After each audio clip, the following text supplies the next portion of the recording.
अब परमात्मा कहते हैं जोग जीत कह सुनो अन्यायी, काटो फंद जीव ले जाऊं और जेतिक फंदे तुम रचो विचारी, तत्व ज्ञान से सभी बिडारी। जितना भी तू अज्ञान फैलाओगा तत्व ज्ञान से सबका नाश कर दूंगा उस अज्ञान का। जौन जीव हम शब्द दृढ़ावे, फंद तुम्हारा सकल मुक्तावे। निश्चय कर परवाह ना पावे, पुरुष नाम ते ही देऊं चिन्हावे। ताके निकट काल नहीं आवे, संधि देखता को शरणावे। धर्म राय उठ शीस नवायो, तब हम संसार सिधायो। जब हम देखा धर्म सकाना, तब हम वहाँ से किया पियाना। कहे कबीर सुन धर्मनि नागर, तब हम आ गए भवसागर।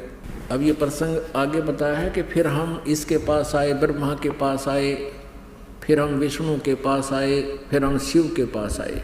लेकिन काल के अज्ञान के कारण, काल प्रभाव से इन्होंने हमारी बात को सुना अवश्य, लेकिन स्वीकारा नहीं।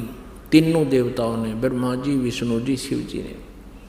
कबीर साहब कहते हैं हम बैरागी ब्रह्मपद सन्यासी महादेव, सो हम मंत्र दिया शिव जी को, वो करे हमारी सेव। परमात्मा कहते हैं ब्रह्मा को भी हमने ही बताया था कि इस ओम मंत्र का जाप कर तू, क्योंकि ये भी मालिक के बच्चे हैं। परमात्मा ने तो अपने सारे बच्चे एक जैसे होते हैं। और विष्णु जी को भी परमात्मा ने हरियम नाम दिया था, जिसका वो स्वयं भी जाप करते हैं। लक्ष्मी जी भी इसका जाप करती हैं। इसलिए दिया था कि इनकी थोड़ी बहुत बैटरी चार्ज होती रहेगी। और शिव जी को परमात्मा ने ये सोहम मंत्र दिया था। अपनात्मा परमात्मा ने जो जड़ी बनाकर आपको 7 मंत्रों की दी है, उसका एक विशेष लाभ होगा। उसके बाद फिर आपको सतनाम दिया है। सतनाम जिसको मिल जाएगा, उसके बाद फिर जब आप सारनाम के योग्य हो जाओगे, सारनाम दिया जाएगा।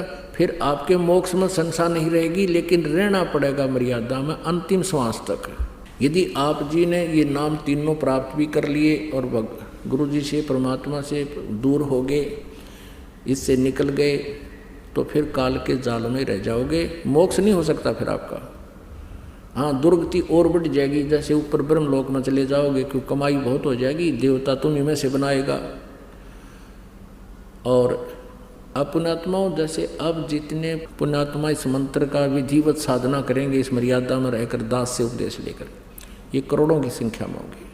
और इन्हीं में से फिर जो पार तो होंगे वो तो करना क्या है, और जो रह जाएंगे उनको फिर इसी काल के कोलू में डाल देगा। पहले स्वर्ग में, महास्वर्ग में, स्वर्ग में, ब्रह्मलोक में, महास्वर्ग में, स्वर्ग में। फिर जैसे प्रथम मंत्र का जाप आप करते हो, फिर कुछ दिन ब्रह्मा जी के लोक में प्रथम मंत्र की कमाई नाश करवाएगा तुम्हारी। और फिर विष्णु जी के लोक में जो आप 7 मंत्र में से विष्णु जी का जाप करते हो, उसकी कमाई विष्णु जी के लोक में गण बना देगा, देवता बना देगा, आपकी पूंजी नाश करवाएगा। फिर शिव जी का जो जाप आप करते हो 7 मंत्रों में, प्रथम मंत्र में जो एक नाम है, उसकी कमाई शिवलोक के अंदर आपकी बर्बाद करवा देगा। उसके बाद सतनाम में जो प्रथम मंत्र ओम है, उसकी ब्रह्मलोक के अंदर वहाँ देवता बना देगा। वहाँ नकली सतलोक, अलखलोक, अगमलोक, अनामी लोक भी बना रखे हैं इसने, और वहाँ ओम नाम के मंत्र की कमाई वहाँ नाश करवा देगा। और फिर आपका रहा वो सतनाम में दूसरा मंत्र, उसकी कमाई से फिर आपको पुनर्जन्म प्रारंभ होंगे मनुष्य के। सतयुग में आओगे तुम, वो बैटरी चार्ज तो होगी इस समय की, और वह समाधिष्ट होने लग जाओगे, सब ठाठ होंगे, क्योंकि उसमें ऐसा ही प्रावधान होगा। अच्छी आत्माओं के कारण परमात्मा के आदेश से काल यहाँ बहुत अच्छी व्यवस्था कर देता है। बहुत बढ़िया फलदार वृक्ष होंगे, लाखों वर्ष की आयु होगी, और फिर भगवान की जरूरत है कोई ना। लेकिन पिछले संस्कार से आत्मा जरूर मालिक को चाहेगी, डले डुआ होगा आपसे, हैं, समाधि डुआ देगा। जैसे ब्रह्मा को कहा था तप करो तप करो, ब्रह्मा तप करने पर डले डोन पर ला दिया। अब ब्रह्मा जी से ही लेकर ज्ञान सभी ऋषि लागे, ये डले डोन समाधि स्टोन लागे। फिर अंदर समाधि, समाधि क्या है कि अंदर टेलीविजन टाइप है ये शरीर, इस जो सा भी कमल चैनल आपका ऑन हो गया, उसमें हो रहे कार्यक्रम आप देखते रहोगे और जीवन व्यर्थ कर जाओगे। This is meditation. ये यूजलेस है, ये बर्बाद करने वाला है। तो ऐसे सतयुग बर्बाद करवा देगा, फिर पुनः क्षीण हो जाएंगे, फिर त्रेता युग में तुम्हें आना होगा, फिर और आपके पुण्य नष्ट होते जाएंगे, फिर द्वापर में फिर वही अच्छी आत्माएं हैं जो आज तक परमात्मा की चाह है इनको, अब कलयुग में आएंगे। अब पुण्य तो सतयुग त्रेता द्वापर में तुम्हारे नष्ट हो लिए। शास्त्र अनुकूल साधना तुम्हारे पास है नहीं। आप पर जो आपदाएं अप्रारंभ होगी उनका कोई निवारण आपकी उन साधनाओं से नहीं हो सकता जो तुम कर रहे थे किसी भी धर्म या पंथ में। और अब परमात्मा ने ये समय इसलिए निर्धारित किया था, काल ने तो सोचा था कि मैं ऐसा बिगाड़ दूंगा इनको, ये भगवान बजाय नहीं गए। मालिक को पता था कि ये मेरा कलयुग में ठहावेंगे, बीच में ये मेरी नहीं सुनेंगे। आते रहे प्रभु, अपना ज्ञान देते रहे, क्योंकि उनका नियम है। वो जैसे बच्चे बिगड़ जाते हैं किसी बाप के, वो पीछे पीछे फिरता रहता है, वो बेशक ना मानो उसकी बात नहीं, उसको मालूम है कभी इनकी देह टूटेगी जो मानेंगे।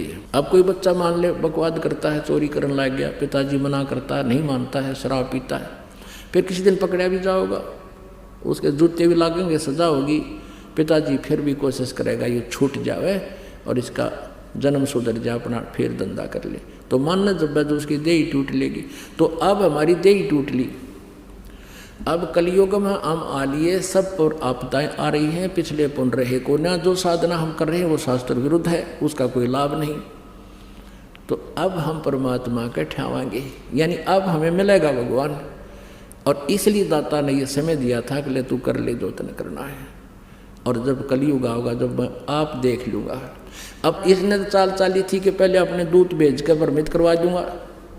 परमात्मा ने चाल चाली थी कि पहले इसके दूत आकर वो एंड बैंड उआ वाई बोल लेंगे, वो बकवाद बता देंगे सब, और फिर मैं शास्त्र अनुकूल साधना और सत्य ज्ञान सब समझाऊंगा। ये पुण्यात्मा शिक्षित होंगी, सदग्रंथों को देखकर उन अज्ञानियों से अपने आप भाग आऊंगी मेरे पास। और ज्ञान सब ज्ञानड़ी, कबीर ज्ञान सो ज्ञान, जैसे घोड़ा तोब का इब करता चले मैदान। अब परमात्मा का विज्ञान मैदान करेगा और सबका अज्ञान अंधेरा हट जाएगा और सभी पुण्यात्माएं परमात्मा के पास आएंगी। जिन सुखों को आप ढूंढ रहे हो यहाँ आपको फ्री में मिलेंगे, आपकी आपदाएं टलेंगी,